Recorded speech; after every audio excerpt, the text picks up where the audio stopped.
We are with the one and only Joel Gomez, series artist of La Muerta. How you doing, Joel? Hey, I'm doing well. Hope everybody's doing all right. How was the VIP Kickstarter launch for? Whew, that was epic. That was a lot of fun. It was great catching up with everybody, hanging out. It's always a treat to be here, HQ, with all the sworn people that make it out, and it's just a fun treat. Brian's such a great host, and Francisca. It's a blast. I love being down here. Did you try that signature drink that I did, the Devious. I had way too many Devious drinks. It was a blast, man. It was a lot of fun catching up and getting to share some of the art and some of the ideas behind La Muerta Devious, our latest Kickstarter campaign from Coffin Comics. It's a real treat to introduce a little bit of backstory to Maria Diaz, and we get to see a little bit of her history, which we haven't seen before. So I was very excited to be a part of that and help bring Mike McLean's awesome script to life. It read like a movie, and so it's fun because you spend several months in the hole drawing away on these pages, and then to get to be out in person and share the ideas and the execution of those ideas with fans and to discuss it. It's a treat. It's like it's the icing on the cake of working hard on something and something unique, and you just want to make sure that the fans are into it. So this is Chapter 9. We're finally here at Chapter 9. How does it feel to make it this far with this character and still get the response that you're getting? I know it's been amazing. The fan support has been fantastic, but also the journey of the character itself with Brian and Mike, and it's like finding you're working with a person for so long. It's like a coworker, it's like a friend, it's like a family member, and you get to know this character through and through. And I'm just grateful for the opportunity with Brian and Mike to do these kinds of things. And I feel like there's still so much more. There's so much more we can do with this character, and there's so many things we can touch on. And it's such a unique thing with the fact that you touch on the Mexican culture. You've got characters that we introduced. The first 2 chapters of this book, we had Mama Z as our main villain of this storyline, and she's fantastic. She's like it's like a yin and yang between her and La Muerta, so it's a really cool contrast between the characters. And in chapter, I think it's chapter 3, we even, let's see here, here we go. Chapter 3, we introduced one of our more popular backup characters, Loco. Crack open that yeah, book. sure. Like you see Loco's in this book as well. And let's see, here we are. Yeah, everyone loves that Mexi Noir style. It's really high contrast lighting with really saturated colors. Who's the colorist again? The colorist on this project is Cici de la Cruz. Been the colorist since the very beginning. It's been the same creative team throughout the whole book. So it's been a blast to be a part of. And like I said, Loco is a kind of our anti-hero. He's kind of a luchador, a vigilante, right? And so he's one of the more colorful characters in the world of La Muerta. So it's like it's a great project. It's a fun thing. We're constantly exploring new ideas. We even in this chapter had La Llorona, which she was fighting against La Muerta, which was kind of cool. You have this character La Llorona, which is a kind of a mainstay of Mexican culture, and it's kind of a neat thing to be able to infuse those types of things into all the different chapters that we create for La Muerta. For example, the latest chapter, the one before, chapter 8, La Muerta Primeval, we had her in a jungle setting, which was very unique to the character. And once again, we got to explore a little bit of Maria Diaz's backstory. You learn about her beginnings in the military and the team that she worked with. So it was a really neat way to introduce some new characters and little seeds that kind of play out into the rest of the Coffin verse. For that example, the Primeval has a couple of pieces like that where you get to explore and kind of see some new characters that you're gonna see again in later storylines and other books in the Coffin verse. So it's really well crafted stuff by Brian and Mike. Each chapter of La Muerta has a unique concept and a theme to itself. It's a great standalone story, but also in it is like little seedlings of like the overall arc of the character. And so you get to see the progression of this character. And is it PTSD she has? Is she actually seeing Santa Muerte? Like, what is that? And so there's a lot of mystery and intrigue involving those types of things, but it just plays into the overall storyline of La Muerta. Also, Primeval, can you show us that one? I know people love that jungle setting and sure. First appearance of Tamora. Yeah, Tamora is one of the newer characters we have. Let's see, I'll find where she is here.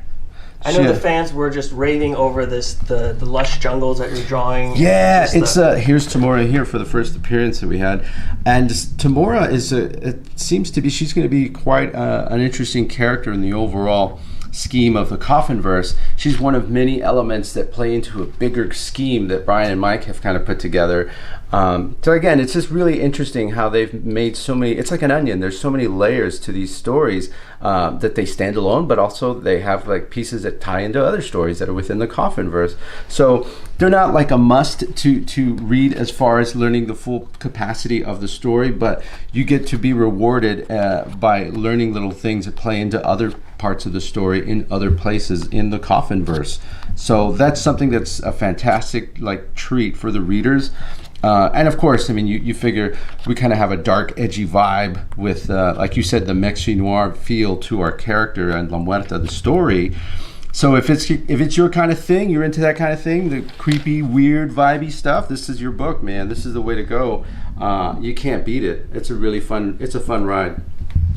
So now I noticed that in Chapter 9, current Kickstarter that's going on, you have a new character, Roja. Yeah, that's right. First appearance of that. How was it designing and creating the new character for? Roja was fun, man. I think it was a lot of fun to play around with that, and I was fortunate enough to have Mike and Brian ask me to design her, and there's this contrast to what La Muerta is about, but with this particular chapter, we were exploring doppelgangers, like the mirroring images, as so it would be like the opposite of Maria Diaz, aka La Muerta. So if she's one way, we got a couple of covers here. These covers are only available here currently on the Kickstarter, folks. Yeah, correct. This is a mirroring image kind of deal that I had designed. So on your will be your left is Maria Diaz, aka La Muerta, and on the right is Roja. And so what I did was I kind of mirrored these kind of montage images to reflect story elements that happen in this chapter.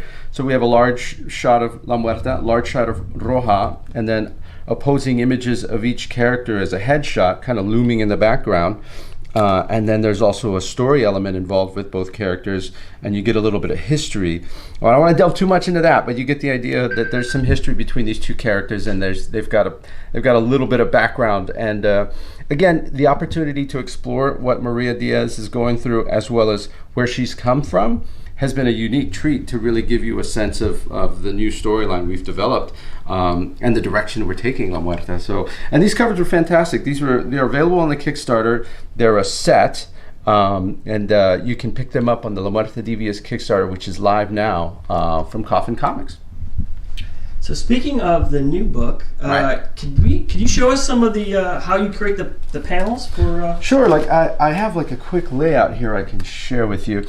So for example, I will lay this out on a small 8.5 by 11 piece of paper, oriented landscape, so I can fit 2 pages on there in the landscape orientation. So real quick, we're looking at this digitally, but you do not do this digital. Not at all. Everything is by hand. But what I do is I will scan these 8.5 by 11 roughs. And I make sure to put like the placements where I'm imagining, the text or the word balloons would go. It isn't set in concrete, but it's a suggestion to Mike and Brian. We're like, hey, we could place the wording here so that the action isn't covered up in any way. And so then I submit these to those guys, and they kind of review them and give their own opinions of what needs to be changed, what needs to be moved.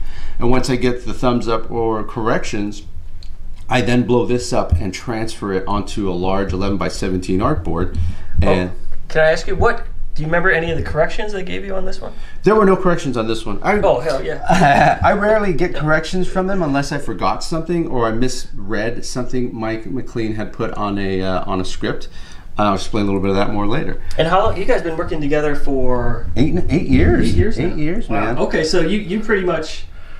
That's why you don't get that many corrections. Because well, there are times, like I said, a lot of times I'll explain, like, okay, for example, this one scene... I don't know how I misread this, but Maria in this chapter specifically, chapter 9, she's getting dropped off at the airport and she's carrying a duffel bag. And in Mike's description, he says she's carrying a duffel bag over her shoulder. And so I don't know what the hell I was thinking. That I thought, okay, well, because I was overthinking it. I was thinking Maria Diaz's military background, and I thought, well, she's going to carry a duffel bag like over her shoulder, and so I drew it with the bag over her shoulder, like if she was carrying like I don't know, like a bag of coffee beans, or I don't know, something where she's just carrying this thing. And I thought, that's a cool ass tough way to carry something. And I'd imagined that what she was doing. So for 4 or 5 panels, I had it in that way. And then I thought about it after. I submitted the page, it got approved, everybody's fine, they didn't say anything. And I thought about it later, and I realized that he meant the strap of a duffel bag. So like, it was just gonna hang off her shoulder, right? And I was like, oh, damn. And I realized, like, and so I told, hey, Mike, I completely misread that. I didn't realize that it should have just been the strap hanging over her shoulder. And he says, oh, I thought it was great. It looks like it fit the character. She really did have this vibe about her. I could see her carrying a bag like that. And I was like, great, all right, cool. So it was a different approach, but that's the kind of misstep that'll happen where I'll get, hey, by the way, I meant this, not this, and so there'll be like missteps in that kind of manner where, oh, you have him stepping off right panel or off screen to the right of the panel. I meant to the left. And you're like, oh, okay, cool. Because sometimes in the wordings, things can get a little weird, or sometimes there'll be 2 actions expressed in one panel, and as a static image, you can't do that. So then you have to pick or choose which one. Am I showing the punch or them falling? And so it's things of that nature where you want to break down exactly what it is that they meant. And the experience I have working with these 2 amazing guys, Brian and Mike, I kind of generally get an idea of what they're going for because I've had experience with them in the past where they've, we've had a correction, or I know their tastes, I know what they're shooting for. So I aim kind of with that. And at the very least, if I have any doubts, I just ask them directly. I'll text Mike and say like, hey, what did you mean here? And he'll express his ideas to me or whatever. So we kind of riff like that in a weird way. And then sometimes there's a lot of flexibility to try stuff out. And so I think it adds to the fun of the book and the way we create it. Oh, but let me show you the final links on this. Let's see here. Whoops. So in movie terms, you are like the cinematographer. Correct. Because you just to choose the shots. Yeah, I'm the cinematographer, but I'm also the lighting director, and I'm also the set designer and the props maker, the costumes. Yeah. So it's like I wear a lot of hats in that regard, and we have an unlimited budget, right? So like we can put as many people or as many objects or explosions to our heart's content for this whole project. But here, let me show you. So this was a layout that we had shown just previously and how we had set everything up. And this is the final inks once I get approval from the guys. And again, the lighting and everything is really high contrast to really frame the Mexican noir vibe that we're going for with this book. So yeah, you don't really think about that. You kind of feel like, oh, they tell you what to put on the page, but you decide what. Yeah, the mood, the atmosphere, the lighting. Like for example, these little guys in the background, they're just kind of little bloops, little circles, ovals, and I kind of get an idea. You can get a sense of lighting. I have like the top portion of their bodies implied to have a little bit of shadow there, as you can see. But then in the end, you see that. Let's see. Oops, wrong way. You see how it turns out. Wow, those little bloops turn into they turn into dudes with guns, with Uzis, so, and that's again, it goes into the experience we have together and the knowledge that I know what the theme and the tone of the book is and what kind of goons should be drawn in the story. And so it really helps to have that experience, and that's what we draw from to create these stories for you guys, because we really love it, and we love that you guys support us being able to do this and create these awesome stories for you guys to enjoy. Yeah, and I just remembered that, with the Kickstarter going on, you are currently showing off the patch set. That's right. Yeah, this is the actual patch set we have here. Art by Don McTague. We also, Richard Ortiz, I think. Your patch says Michael Gomez, but everyone else is going to say... Fiend. Yeah. I think Fiend on that. Another Don McTague here, and then I got the awesome back patch right here. And that's some, I think that's the first time we've seen that. The rockers on the top and the bottom, and first premiere art of your artwork on the back. That looks so this set is available on this particular Kickstarter, La Muerta Divia. So check it out, guys. It's one of the tiers, our rewards tiers for this awesome new project. And this Kickstarter is the only way you can get this. That's right. Unless you're Joel Gomez, who shows up for the Kickstarter, Brian gifts you. Yeah, this was dude. I couldn't believe it. He gifted me this vest. He tells me, "Hey, try it on, see what you think. What do you think of the way the patch is?" And it was funny because he had this covered up. And I was just like, yeah, this is cool. This is amazing. And then it's so well timed. really well thought out too. Like he pulls off this little patch that says Fiend. I'm like, hey, and I look and I'm like, oh shit, it had my name on it. So I was really excited.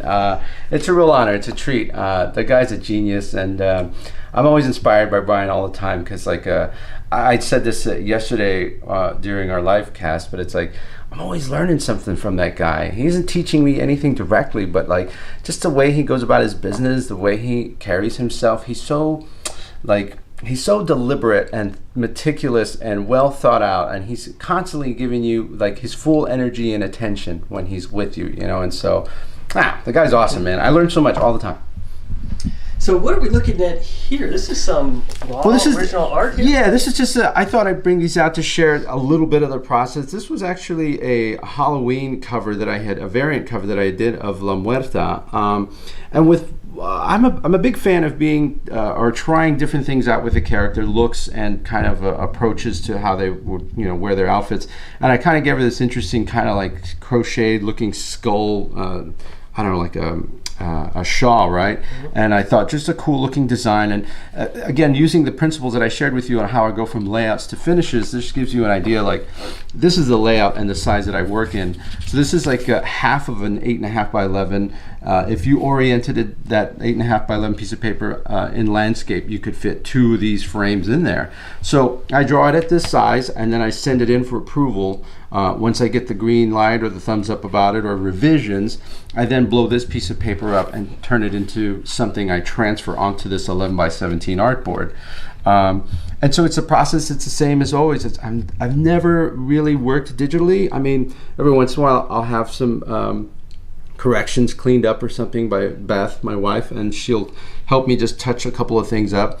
But just to share a little bit of the process, and here we have like another piece, another variant cover of Hell Witch. This particular cover is called Tribes, and again, playing up the idea of looks and appearances and different ways of interpreting the character in an outfit, right? And so here I gave her some snazzy boots and a different kind of a dress, and I always imagine Hell Witch as some sort of a warrior from hell, and almost like a general in an army down there. And so I kind of gave her that vibe and kind of try to keep like a mysterious look about her, and kind of like a regalness, you know, like some sort of sense of like she's got purpose and don't stand in her way. And again, that the same approach here. Well, this was a little bit looser, and you could see I kind of rough it out, get an idea. Oh, and this is funny, you can actually see this. I had started a previous attempt at that, and I didn't like how it was coming out. You know, I was giving her a dress with like chains and tattered kind of strands on it, and I just wasn't feeling it, and I thought I could do better than that, and that's kind of how I ended up with this. That looks good as well.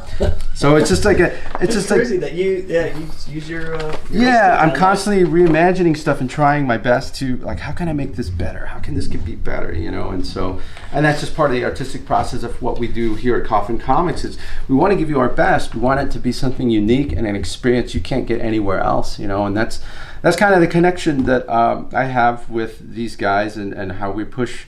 It's a love thing. We enjoy doing and crafting these stories for you guys. It's a unique thing, and as well, I have a unique connection with all the fans on our Facebook page. And I have a thing where I'm constantly, let's see, I can find someone here. I'm constantly dropping their names in the. I'm constantly putting their names in the backdrops of all of our books. I meet so many of our awesome Sworn Nation members, and I make it a habit to. Make them part of the process. They support us and make these books possible. And I'm trying to find another spot. Oh, here we go. Look, here I actually have our writer, Mean McLean, is the name of the boat. That's awesome. And so, I think... Like, why not? You can put anything in there. So yeah, well... and have some meaning in there. Yeah, the thing is that these people are so supportive of what we do. Look, we have Frank Tui here. He's one of our Sworn Nation members. He's a name placard on the fence. And so here I even have, like, hidden without, I had a couple of people's names dropped in here and here. And again, these people, they support our books. They're a big part of what Sworn Nation is all about, and they're a big part of why all of these things are possible. And so I just think it's a unique experience to be a part of the process and to become part of this family that we are, which is Sworn Nation. And so we're all in for the win. We're in this together, and we really love our fans, and we support them supporting us and backing our projects like Muerta Devious. And it's just a great thing to be a part of, you know. Hey, speaking of Devious, once again, Kickstarter going on right now. Here are some of the comics from the mystery envelopes that are your edition. These are all limited to, I think that's 40 or less. 50? One's 50? Yeah, this one looks like 50. Oh, yeah, these are 50, 50. 45. Yeah, so what we have here is the homage editions. At the La Muerta the La Muerta Primeval, I did some sketch covers, and I went with a homage style. And so here we have the La Muerta Brian Bolland homage, which is like a homage to a Wonder Woman cover. This is the La Muerta Bill Sienkiewicz homage, which is from an Elektra Assassin book. And then we have the Michael Turner La Muerta homage, and this is an homage to Mike Turner's Witchblade #1 cover. And so those were a big hit, and we decided to turn them into mystery envelope covers for this particular Kickstarter. And these books are limited to 45, so yeah, you might want to check that out. Very, very small batch of these covers available. Just a fun way of interpreting the character again and looking at it through a different filter. And then here we have the moods. The La Muerta moods kind of vibe to it. We have like a somber La Muerta. I'm not sure what they titled this one, but this is kind of like a reflective. Oh, it's joyous. Joyous La Muerta. And then I think this one is happy. Yeah, happy. She's always thinking about death. Yeah, you rarely see La Muerta smiling. She must be seeing somebody like knocked out or out cold on the ground that she just managed to take care of, handle some business. I see. That's almost a signature of you. You always put like the little skull on this. Yeah, that's right. I put the skull in the speech bubble. I even turned it into a sticker that anytime someone connects with me, I always give them the free sticker. But I just thought it was a fun way of interpreting something that without having to say it, just use like a little. It's like the Coffin Comics emoji for me, right? So it's a fun way of setting a tone. You know what I mean? Where did the Gomez gang? You know what? I'm not sure. I want to say it had to either be our awesome fan base, Sworn Nation.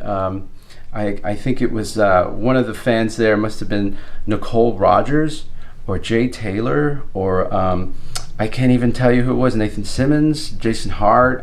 There's so many amazing fans that I've connected with online, and it's just part of the fun of being part of Sworn Nation. You know, we all kind of hang out and share our stories and experiences in life, and just support each other and through all sorts of stuff. And those are the people that I connect with, and those are the people I serve. You know, and so it's a great community, and I'm happy to be a part of it. But Gomez Gang is Gomez Gang for life. It's a fun thing, and I'm super proud to be a part of the whole thing. And there's I love not many artists that have their own gang. So I know, right? That's amazing. It's just a fun fan base. Again, it's like I said, we just kind of connect with everybody, and it's like having like a family kind of vibe to it. And it's something that stemmed from the first thing I experienced at an event that Brian and Coffin put together called Sworn Fest.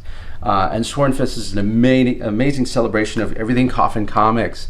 And it's my first Sworn Fest that we had, and I realized, and it hit me like, okay, I can see what Brian's doing here. And it was just a community of people celebrating, having a good time, connecting with each other. I'm looking forward to the next one, which is in next February 2024. I feel like it's going to be our biggest one yet, and just being able to hang out and with sworn members from all around the world. We had people from Australia coming out, from England, from France last time, and it's just such a hoot. And they get to see the tour of HQ back then, which I understand we might even have a different place possibly to share, but without a doubt, the whole experience is a treat, and being able to connect with everyone. Just keep an eye on Sworn Nation on Facebook and to learn more about it. But yeah, we're just a fun community who enjoy hanging out and talking comics. Now, we are hoping that you'll give us a sneak peek of an upcoming character and Kickstarter, I'm sure sometime in the future, next year maybe. Yeah, so I actually, again, sharing the process of how I work, I thought I'd share a page from an upcoming project that I've been really excited to be a part of with Mike McLean and Brian Pulido called Lady Gunfighter. And so, again, sharing with what the layouts start out as. Here's a layout page, no spoilers here, but just kind of setting up the first scene with our protagonist, Lady Gunfighter. here we see a big shot of her kind of in a distance coming towards the reader. And then panel 2 is a reveal of our character as we get closer up to her, and she's traversing this crazy kind of terrain as she's heading down a canyon into a ravine to interact with some ne'er-do-wells. And so yeah, this is the kind of thing I would set up. Again, setting up the dialogue and the speech bubbles where I imagine they would be placed. And then I submit this to Brian and Mike for approval, and if there's any changes needed, they let me know. Everything is roughly it's kind of just roughed in here, loosely roughed in to get the placement. And I'm not as concerned with proportions or like how pretty a face is here at this stage. It's more about where is my camera? How far away are we from the action? How can I orient this in a most dynamic kind of perspective? And so then once that gets approved, I then blow that up to an 11 by 17 piece of typing paper, and I work out the details a little bit better. So for panel 1, I mostly knew what I was getting for, and I just wanted to make the canyon cliffs a little bit more clear, so I made sure to do that. Panel 2, I worked on a little bit more in Sharpie. I wanted to get the orientation of the horse head correct, and I wanted to, for sure, get Lady Gunfighter established in a way that it made sense to me. That I thought, is this the best way I can showcase her? I was weird. I was okay with this. I thought it was all right, and I thought, okay, that's good enough. I'll keep moving.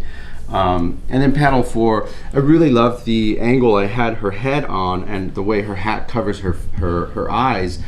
And so I really wanted to work that out and make sure I landed that in the final inks. Because sometimes when you're working in the layout stage, it could look really cool, and then for whatever reason, when you get to the final inks, you could just drop the ball, and it just ends up being not what you imagined. And so there's a thing where you get tightened up, where it doesn't transfer how you wanted it to. So anyways, I was really working this out. I wanted to land this shot, and I've always been great with backgrounds, so I just kind of loosely roughed it in. I knew what I was going for. So then the final inks. Here we show the final page, and here we have Lady Gunfighter again, kind of cruising her way towards the reader. Got some vultures kind of floating around in the background above her, kind of ominous nature, like they know she's gonna have something bad and something good for them to eat, and just kind of this foreshadowing, this interesting sheriff who was maybe shot several months back by some arrows. And then here, as you can see, it's a little bit different than what I had originally in this, and I even redrew this panel. I put a patch. This is like a separate piece of paper that I glued right onto this board because it wasn't good enough. I needed it to be right, and here we have her running across a coyote who's running past her as she's getting closer to this ravine area with a home. And I landed this image like I wanted. The head turned out just great. I thought it looked just like the layout, which was fantastic. This will work, I didn't want to reveal too much about her. I wanted her to look really cool and kind of calm and steely, just like a badass, you know what I mean? And I really wanted to get the nature of her personality across without much. Like you should get a vibe about her just from her eyes. And so, this is page 3 of Lady Gunfighter, which would be out in 2024, to be continued. I'll share more later at a later date. And you got to create the look and everything on this. Yeah, I helped design the character, and it's an interesting thing. After working on La Muerta for 8 years, it's great to kind of switch gears, and it's like working with a new person. It's like a new actor has come onto the set, and so I have to develop a sense of identity with them, and I have to figure out, well, what is this person like, and what do they like about this or what? And so there's a lot of push and pull in discovering the nature of their character. How would she walk? How does she talk? Like, how does she stand? How does she hold her gun? And there's a lot of things that are new to me, but they're also there's a familiarity with the team like Mike and Brian, and it really helps to establish what we're shooting for, because we know each other's tastes. But yeah, it's a blast coming up with this new character, and I'm really hopeful that we get to see a whole lot more of Lady Gunfighter, because she's a really kick-ass character, and I really can't wait for people to learn more about her. I didn't even think about that. You're also a director, so you're directing the characters, how they're moving, where they're going to stand, they're going to be. So there's so many times I've had to redraw her so far. I'm about 18 pages in right now, and sometimes that would just kind of set up a certain panel a certain way, and then I'd see it after once it got inked, and I'm like, no, her face looks too, it doesn't look right, and she's kind of a cold, steely character, and she's gone through a lot of crazy stuff, And so you need to be able to see that in her face. You need to get the impression that you can't mess with her, and so there's a way that she carries herself and it's like some of your favorite heroes or Western famous actors like Clint Eastwood, that there's an energy to them that they just stand still and they're just vibrating with something about them, and I really wanted to give her that kind of feeling, So if La Muerta, we call her that style, the Mexi Noir, is there a style that's been coined for this yet, or is that still in development? What? We probably don't have one coined just yet, but for me, it's definitely a cross between, I would say, spaghetti western and horror. There's a horror to this that's we haven't really touched on yet. We did a 6-page short story with her for an anthology book, and it was pretty horrific. There was some stuff going on in there, but yeah, it's a supernatural horror comic for sure, with a Western outfit. You know what I mean? The setting, the time period is Western, but it's supernatural horror, and there's just so much more to explore with this character. We're gonna reveal a lot about the early days of the Coffin verse through this character and what she comes across and how she deals with stuff. She's got an amazing. She's a trick shot. She has like cursed bullets, but on top of that, she's just a really good sharpshooter. And that combined with being a vigilante female protagonist, it comes across in a strange way in these times in this book. I mean, everything is out to kill you in this story. It's like the really fringes of the Wild West. It's almost like. I don't want to say apocalyptic, but like every town she comes across there's someone's got a dirty look about them. They don't look right, and that coupled with the idea of the time period where it's the 1800s, she's a badass female lead who's got cursed bullets. Yeah, you can imagine she's got a target on her back everywhere she goes. Well, I'm sold. Yeah, it's awesome. I can't wait. It's amazing. I can't wait for people to check it out. It's our most ambitious project yet. I'm excited for it. And who knows? Let's see. Maybe it could take off. Maybe people really enjoy it. All right, one final thing. Let's just bring people back around to the current Kickstarter we got going on right now. Yeah, La Muerta Devious. You can jump on that. This is the premiere edition we're looking at here. We've got unlocked foil, and you can also pick up the previous premiere chapters. Yeah, the premiere chapters. Each chapter has a unique experience in its own. Like La Muerta Primeval introduces some of the newer characters, like Tamora. Really cool character developed that plays a bigger part of what's going on in the Coffin verse. You get even the older chapters, La Muerta Vengeance, which kind of introduces one of our other characters, Loco. It's a really fun side character in the La Muerta universe, the vigilante luchador, let's go back to the first... La Muerta Descent. So yeah, what's the first thing that comes to mind when you think about looking back at this and when you're just starting out? Just the beginnings. The beginnings, man. Like here's the first iteration of Mama Z. She is the antagonist. She is the yang to La Muerta's yin. And she is the Joker to La Muerta being Batman, and these first two chapters introduced that character. It's La Muerta Descent and La Muerta Last Rites. They introduced the interlocking storylines between these two characters, and it's pretty dramatic, and you get the impression of who Mama Z is, this ruthless cartel leader. This particular thing, the way it reads just like a movie. These guys, Brian and Mike, they had set up this as a screenplay, and they just turned it into a graphic novel. Amazing story. So it was a cool thing to be a part of. And the very beginnings of La Muerta, the introduction of the Mexi Noir vibe, the style of the book, the look. It's all here in the beginning, the first few steps. And now we're back here at Chapter 9. It keeps going, unstoppable. Any final words before we sign off? Anything for the... Yeah, thank you so much, you guys. I really appreciate your support. Tell a friend, let everyone know about La Muerta Devious. It's our latest chapter in the La Muerta series. I couldn't be more happy with how it turned out. Once again, an amazing script by Mike McLean with so much action and so much revealed in the backstory of Maria Diaz. And this new character, Roja, she's a hit, man. I can't believe how it's turned out. Just a lot of positive feedback about her. So be sure to check it out and back this campaign, La Muerta Devious, on Kickstarter. And like I said, please tell a friend, spread the word, let everyone know about La Muerta. It's a great book, and I can't wait for people to check it out.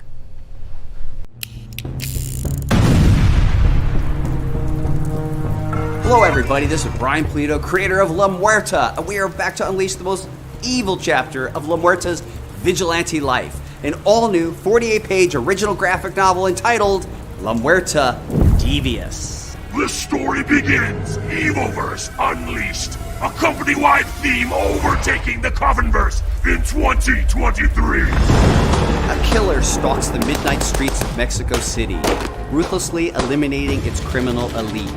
Who is this killer? What motivates her murderous ways? And why does she wear the skull face of the infamous vigilante La Muerta? When innocents are caught in the crossfire, Maria Diaz, the real La Muerta, makes it her mission to track the imposter down. Soon Maria and her former lover, Detective King, find themselves embroiled in a cartel war that threatens to bathe Mexico City in blood. Can Maria stop the merciless pretender, or will a dark family secret lure La Muerta to her demise? Find out in the brutal, bullet-ridden pages of La Muerta Devious. Helping me bring this devious chapter to life is writer Mike McLean, series illustrator Joel Gomez, colorist Cece De La Cruz, and veteran letterer Marshall Dillon. And here is the thing, this project is done. All we gotta do is print, but we need your help to bring this story to life. Please pledge now! Thank you so much, everybody. This community makes all this incredible. We simply cannot do this without you. La Muerta for life.